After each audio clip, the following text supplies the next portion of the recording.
Hi guys, welcome back to amazing channel of rising star. अब कोई बच्चा नया आया होगा यहाँ पर जिसको पता नहीं होगा कि भाई कौन है क्या है, तो बता देता हूँ। मेरा नाम शुभम पुरोहित है भाई। भैया बोलो, सर बोलो, जो तुम्हें बोलना है वो बोलो, ठीक है। बट अकाउंटेंसी में अब फोड़ के आना है। बिजनेस का पेपर आई होप तेरा मस्त गया हो बेटा।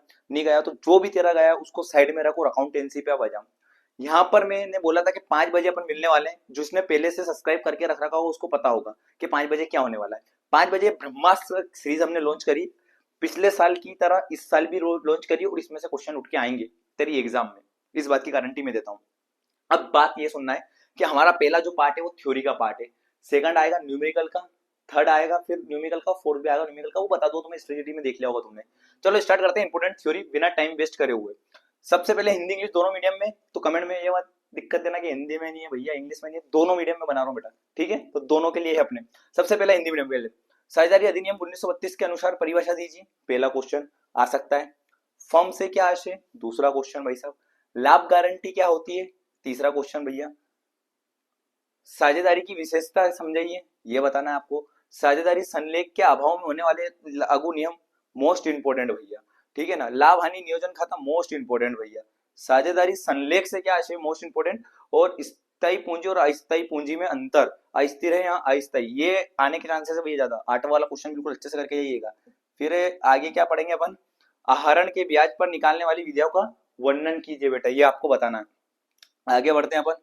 आगे जब बढ़ेंगे तो आगे का अपना क्वेश्चन दिखेगा, डिफाइन द पार्टनरशिप एक्ट 1932 के हिसाब से आपको डेफिनेशन देनी है। मोस्ट इंपोर्टेंट क्वेश्चन है। फिर what do you mean by firm आ जाएगा। फिर उसके बाद आपको what do you mean by guarantee of profit, explain the characteristics of partnership, write the rules in the absence of partnership deed. फिर what the called profit and loss appropriation, मतलब what do you mean by profit and loss appropriation, और what is partnership deed, ये आपका इसके बाद वाला question है। फिर क्या है, write the difference between fixed capital and fluctuating capital, floating capital मतलब फ्लक्चुइंग है बेटा, ये थोड़ा सा ध्यान रखना है यहाँ पे।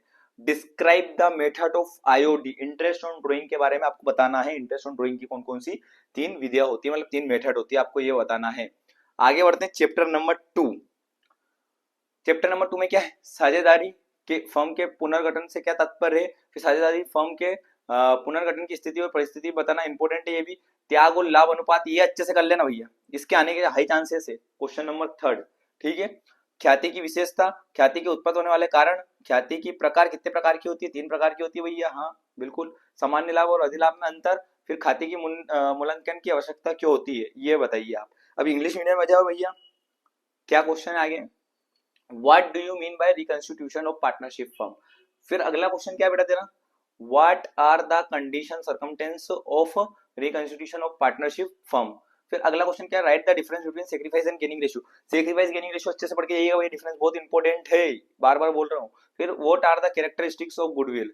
फिर what are the reasons which organic या कोसेस, रीजन आ जाएगा, कोसेस आ जाएगा, आएगा गुडविल का। What are the types of goodwill, कितने टाइप की गुडविल होती है, 3 टाइप की गुडविल होती है, रेट, डॉग और कैट, ठीक है। What are the difference between normal profit and super profit. फिर explain the valuation of calculation of goodwill, goodwill की आपको कैलकुलेशन बतानी है यहाँ पर। आगे बढ़ते हैं, नए साझेदार के क्या क्या अधिकार होते हैं भाई साहब, chapter number 3, most important question, tick लगा लो, ये भी आने के बहुत ज्यादा चांसेस है। नए साझेदार क्या अधिकार, फर्म में नए साझेदार का प्रवेश के क्या क्या कारण हो सकते हैं, संपत्ति और दायित्व के पूर्ण मूल्यांकन के तथा इसके लाभ हानि नियोजन हेतु एक प्रविष्टि कीजिए। जनरल बतानी, जनरल एंट्री आपकी रिवोल्यूशन की, ठीक है ना, रिवोल्यूशन की क्या जनरल एंट्री है। नए सर्वेजार की क्यों जरूरत होती है और प्रवेश में क्या क्या शर्तें होती है, ये वाला। फिर पुनर्मूल्यांकन खाते से क्या तात्पर्य है आपका। अब आपको इंग्लिश में देख लीजिए, इंग्लिश में बेटा राइट्स ऑफ न्यू पार्टनर, आपको बताना rights of new partner, right the reasons of admission of new partner. Journal, यहाँ जर्नल की स्पेलिंग गलत है बेटा, इसको सही कर लेना। जनरल एंट्री बतानी है आपको रिवोल्यूशन और असेट्स की लाइबिलिटी की, ठीक है ना। फिर उसके बाद what are the recruitment of new partner and condition of the admission. फिर उसके बाद क्या बताना है, what do you mean by revaluation account. ये 5 क्वेश्चन इस चैप्टर के बेटा। आगे बढ़ते हैं चैप्टर नंबर 4 में, चैप्टर नंबर 4 पे चलते हैं अपन। साझेदार निष्कासन से क्या तात्पर्य, क्या समझते हैं, ये वाला क्वेश्चन आने के चांसेस हाई प्रोबेबिलिटी है। साझेदार के निवृत्त होने के कारण बताइए, ये भी आने के चांसेस है। ये 4 क्वेश्चन है, 4 ही अच्छे से करके जाना भैया, बस 4 से ज्यादा दिए भी नहीं अपन ने। जब साझेदार अवकाश ग्रहण करता है तो किस किस हिसाब में समस्याओं बताई जाती है। निवृत्त साझेदार की देय राशि की भुगतान की विधियां बताइए। 4 में से एक क्वेश्चन फिक्स से आएगा तुम्हारे, फिक्स है भाई साहब, तो ये 4 ही इंपॉर्टेंट है। What do you understand by exclusion of partner, give the reason of retirement of the partner, फिर when the partner can be retire according related accounting related problem बतानी है तुमको, फिर explain the method of payment due to retiring partner. आपको ये चार में से एक क्वेश्चन फिक्स से आएगा ही आएगा। चैप्टर नंबर 5 जो कि थ्योरी के लिए बहुत इंपॉर्टेंट चैप्टर है भाई, वसूली खाते से क्या है वसूली भाई, ठीक है। साझेदारी फर्म विघटन से क्या आशय है, फर्म के संयोग विघटन की दशा बताइए कि कब कब मतलब फर्म बंद होती है आपकी, फिर फर्म के अनिवार्य विघटन की दो परिस्थिति बताइए, न्यायालय द्वारा फर्म के विघटन की दो परिस्थितियां और लिख कीजिए, पुनर्मूल्यांकन और वसूली खाते में अंतर बताइए, ये इंपोर्टेंट है भाई साहब आपको इसमें से, फर्म में समापन के प्रभाव बताइए, फर्म में विघटन होने में कौन कौन से खाते खोले जाते हैं ये बताना आपको, साझेदारी फर्म के विघटन की विधियां आपको बतानी है। पॉइंट वाले पहले कर लेना भाई साहब, जो स्टार वाले सॉरी। फिर what do you mean by realisation account, dissolution of partnership firm, condition बतानी कब कब डिसोल्यूशन होती है पार्टनरशिप फर्म, ठीक है ना। फिर circumstance compulsory of dissolution of firm, फिर two circumstance compulsory of by court, ये कोर्ट वाला भी आंसर भी अच्छा खासा, डिफरेंस अच्छे से याद करके जाना, रिवोल्यूशन और रियलाइजेशन में डिफरेंस जरूर आता है, ठीक है ना। फिर difference types of the dissolution of firm, of which account when be open the firm will be dissolve. ये आपके शुरू के 5 चैप्टर की पार्टनरशिप की थी। आगे बढ़ते हैं अब अपन चैप्टर नंबर 6। चैप्टर नंबर 6 में क्या है बेटा, पहला what do you mean by share, इसमें स्टार नहीं बन रहा पकड़ लेना, फिर company as a protection explain it, फिर है what do you mean by minimum subscription न्यूनतम, ठीक है वाला, फिर effected to the forfeiter share holder, ये फीचर बता देना इसके शेयर होल्डर ये वाला, फिर what do you mean call in advance call in error, फिर आगे बढ़ोगे तुम ऑथराइज्ड कैपिटल, फोर फीचर का मीनिंग बताना है आपको, फिर अनकॉल्ड कैपिटल किसे बोलते हैं बेटा, फिर what do you mean by share capital, आ रही है बात समझ में, धीरे धीरे बोलो, चलो ठीक है। फिर है कैरेक्टरिस्टिक बतानी बेटा प्रेफरेंस शेयर और इक्विटी शेयर की, ये इंपॉर्टेंट है, इसको अच्छे से करने का। What do you mean bye security premium, uses of security premium, most important question भैया आएगा ये वाला, इसको लगा लो 2026 के हिसाब से। Right the uses of security premium of the received, ये वाला क्वेश्चन आने की हाई प्रोबेबिलिटी, और मैंने दोनों टाइप बता दी किस किस टाइप से पूछ सकता है, और तीसरा टाइप बता देता हूँ, describe the purpose of which company amount security of premium, ठीक है ना। इस क्वेश्चन के आने के बहुत ज्यादा हाई प्रोबेबिलिटी चांसेस है। फिर बताना है what do you mean by company, बेटा कंपनी से क्या तात्पर्य है आपका, और कैरेक्टरिस्टिक बतानी कंपनी की, ओवर सब्सक्रिप्शन क्या होता है, ठीक है। फिर इस क्वेश्चन को ऐसे भी पूछ सकते हैं, what do you mean over subscription, which are the two option available of the company condition of over subscription right. फिर what do you mean by sweat equity share, what do you mean by, इसको ऐसे भी पूछ सकते हैं what do you mean by employ stock option plan, ठीक है।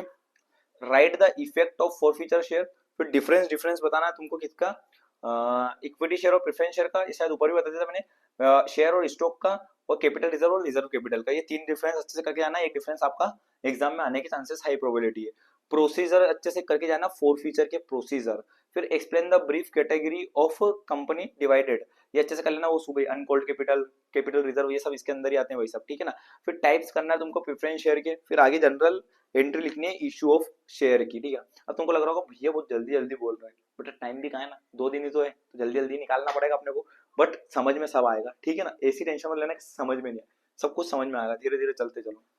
आगे देखते हैं अपन, शेयर यानी अंश से आप क्या समझते हैं, कंपनी के उत्तरदायित्व के शाश्वत क्या होता है, फिर उसके बाद न्यूनतम अंशदान से क्या अभिप्राय है, अंशों की जब्ती का क्या प्रभाव पड़ता है, फिर उसके बाद अग्रिम और याचक से आप क्या समझते हैं, फिर अतिरिक्त पूंजी से आप क्या अर्थ है, फिर अंशों की जब्ती से आप क्या समझते हैं, फिर याचित पूंजी, फिर अंशों की पूंजी से आप क्या समझते हैं, इसको अच्छे से करके जाने। पूर्व अधिकारी अंश और क्षमता अंश में अंतर बताना बेटा, प्रतिभूति प्रीमियम की राशि का उपयोग, भैया ये वाला बहुत इंपॉर्टेंट क्वेश्चन है, इसको अच्छे से करके जाइए, मुख्य विशेषता भी इसकी। अति अभिधान यानी ओवर सब्सक्रिप्शन, अति अभिधान कौन कौन सी स्थिति में किया जाता है, ये भी आपको करना है। फिर स्वेट इक्विटी शेयर से आप क्या समझते हैं, अतः कर्मचारियों के स्टाफ के विकल्प की योजना में इक्विटी शेयर क्या सच क्या समझते, फिर अंतर आपको बताने क्षमता अंश और पूर्वाधिकारी अंश में, फिर उसके बाद अंश और स्टॉक में, फिर उसके बाद बताना तुम्हें पूंजी संचय और संचित पूंजी में, ये आपको बताना है। फिर अंशों की जब्ती का क्या प्रक्रिया होती है, ये इंपॉर्टेंट क्वेश्चन है भैया, इसको अच्छे से करके ये आएगा अंशों की जब्ती की प्रक्रिया, ठीक है। फिर उसके बाद आपको बताना है कंपनी के अंशों की किन मुख्य ऋणों में विभाजित किया जाता है और समक्ष बताना है इसमें। फिर पूर्व अधिकारी अंश और प्रेफरेंस शेयर के विभिन्न प्रकार बताना, ये भी अच्छे से करके जाइएगा। अंशों के निर्गम जनरल एंट्री की प्रविष्टि कीजिए। ये थोड़ा सा अच्छे से करके जाना है भैया। ये जो क्वेश्चन बता रहा हूँ भाई बहुत अच्छे से करके जाना आप लोगों को, इनको बिल्कुल भी नहीं छोड़ना बेटा, ठीक है ना। आगे बढ़ते हैं अपन chapter number 8, issue of debenture. What do you mean by debenture, फिर लिखाना है ट्राइड, ये डिवेंचर की स्पेलिंग यहाँ पे गलत हो गई। Explain the type of debenture as the point of view of security, इस टाइप से घुमा फिरा के पूछ सकता है। Mention the legal status of holder, debenture holder. फिर आगे बढ़ोगे तो क्या है आगे अपने राइट स्पेसिफिक कूपन रेट के बारे में बताना है आपको। फिर right about zero coupon rate के बारे में बताना है। फिर explain the characteristic of debenture, आपको क्या बताना है बेटा यहाँ पे कैरेक्टरिस्टिक बतानी है डिवेंचर की। फिर what do you mean by the debenture consider other than the case, ये वाला टॉपिक नया है, इसको भी अच्छे से करके जाइएगा। डिफरेंट टाइप्स ऑफ डिवेंचर कितने टाइप्स के होते हैं, शेयर और डिवेंचर में अंतर, ये शेयर होल्डर और डिवेंचर होल्डर भी नाम से आ जाए तो भी वही लिख के जाना, कोई दिक्कत नहीं आएगी। Describe the meaning of debenture and calculate the security what the treatment between the books of accounting, ये एनसीईआरटी का एक क्वेश्चन है, वही सब इसको अच्छे से देख आइएगा। Give the general entry of debenture, फिर डिवेंचर की जनरल एंट्री देखेंगे। अभी हिंदी मीडियम में आ जाइए आप। हिंदी मीडियम में देखा जाए तो क्या है, ऋण पत्र से आप क्या समझते हैं, सुरक्षा के दृष्टिकोण से ऋण पत्रों के प्रकार बताइए। एक ऋण पत्र धारक को कानूनी स्थिति में क्या क्या किसका उल्लेख किया जाता है, विशिष्ट कूपन दर के बारे में लिखिए, शून्य कूपन दर के बारे में लिखिए। ऋण पत्र, 2 मिनट भाई साहब क्या दिक्कत दे रहा है। हाँ, ऋण पत्र की विशेषता बतानी है आपको, मोस्ट इंपोर्टेंट, अत्यंत आवश्यकता महत्वपूर्ण है भाई साहब, आएगा अच्छे से करके जाइएगा। नकद और अतिरिक्त अन्य अन्य प्रतिफल के लिए ऋण पत्र का क्या होता है। फिर उसके बाद आगे अपन जब बढ़ेंगे तो ऋण पत्र के विभिन्न प्रकारों के बारे में बताइए। फिर अंश शेयर और ऋण पत्र के बीच में अंतर बताना है। फिर कोलैटरल सिक्योरिटी क्या होता है उसके बारे में बताना है। अब आगे बढ़ते हैं अपन फाइनेंशियल स्टेटमेंट वाले चैप्टर में, चैप्टर नंबर 9 पे आ गए बेटा। मैंने अभी तक की जो थ्योरी बताई है सब टिक लगा लेना। पीडीएफ कहाँ मिलेगी, पीडीएफ मिलेगी टेलीग्राम पर, जैसे बिजनेस की मिल रही थी, लिंक रहेगी अपने डिस्क्रिप्शन में, ठीक है। सबसे पहले chapter number 9 financial statement, 2 chapter और बचे हैं बस, इसको अपन कंप्लीट करते हैं जल्दी से। What do you mean by financial statement, 2 minute रुकना। What do you mean by क्या बेटा, फाइनेंशियल स्टेटमेंट। फिर यहाँ पे राइट की स्पेलिंग कर लेना, write the natures of financial statement या point of financial statement. What do you mean by long term loan, long term loan के बारे में बताना है। फिर लिमिटेशन बतानी है आपको फाइनेंशियल स्टेटमेंट की। फिर ऑब्जेक्टिव और कैरेक्टरिस्टिक बताने हैं आपको फाइनेंशियल स्टेटमेंट की। और फिर उसका detail signification utilities and importance of financial statement, ये आपका मोस्ट इंपोर्टेंट है, ये अच्छे से करके जाइएगा। इसी क्वेश्चन को घुमा फिरा के पूछ सकता है, explain the how financial statement useful the various party and how the interest of affair undertaking.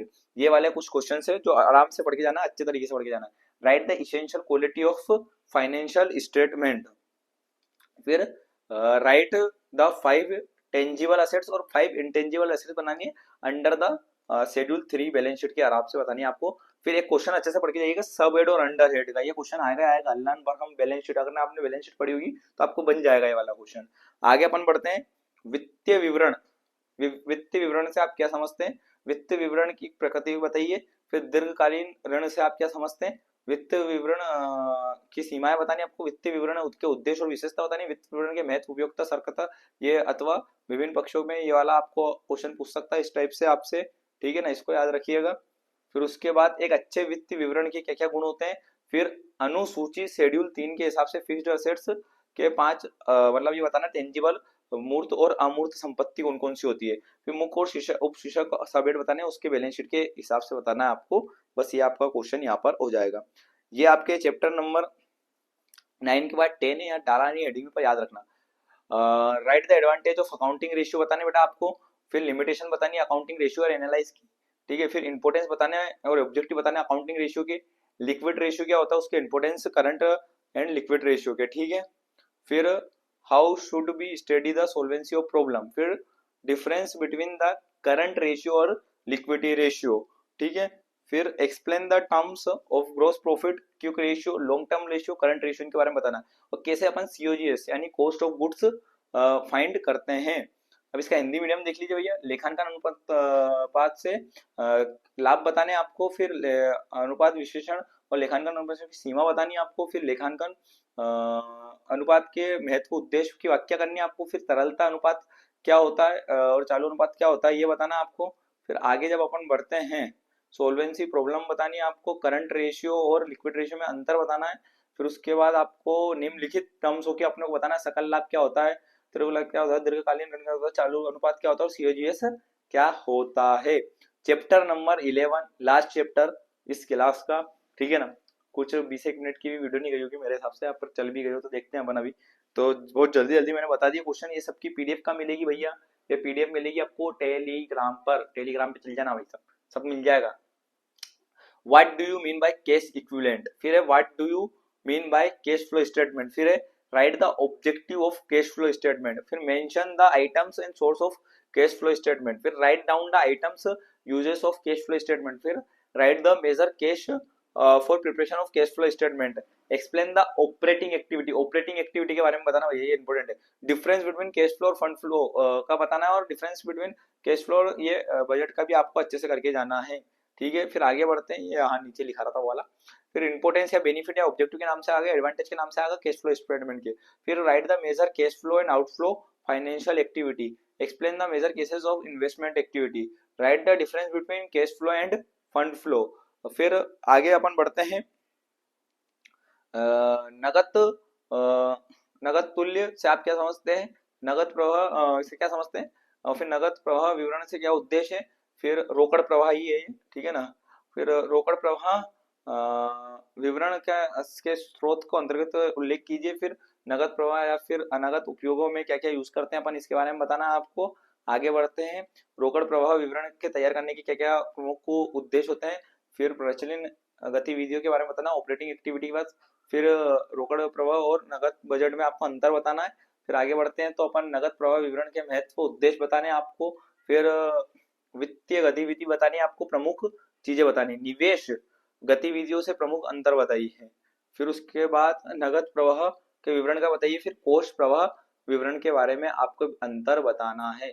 खत्म भाई साहब, इतना आपका ये पहले वाली थ्योरी का काम था, थोड़ा जल्दी जल्दी बोला मैंने। इनको देख लेना एक एक बार, ये सारी थ्योरी आपकी रखी है यहाँ पर, ये सारी थ्योरी आप देख सकते हो, ठीक है ना। टेलीग्राम पे चल जाना, कहीं पे भी चल जाना, आपको मिल जाएगी टेलीग्राम, या ये आपको टेलीग्राम पे मिल जाएगी पीडीएफ पूरी की पूरी। ये सेट नंबर ए था पूरी थ्योरी का, ठीक है ना। और देखते हैं कुछ ना कुछ इसके अलावा और भी, जो स्टार वाले पहले उस पर ध्यान दो, ठीक है ना। बिना स्टार वालों को बाद में कर लेना, पहले स्टार वालों को देख लो। और मैंने कुछ कुछ बोला भी है कि ये इंपॉर्टेंट है, ये इंपॉर्टेंट है, उसको अच्छी तरीके से देख लेना।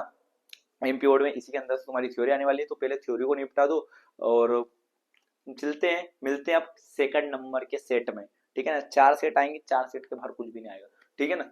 चलो टाटा बाय बाय, मिलते हैं। शाम को ही आ रहा है एक और सेट, थोड़ी देर बाद, ठीक है ना, 1-2 घंटे बाद या रात को आ जाएगा, तो उस सेट में अपन मिलते हैं तुम लोगों से।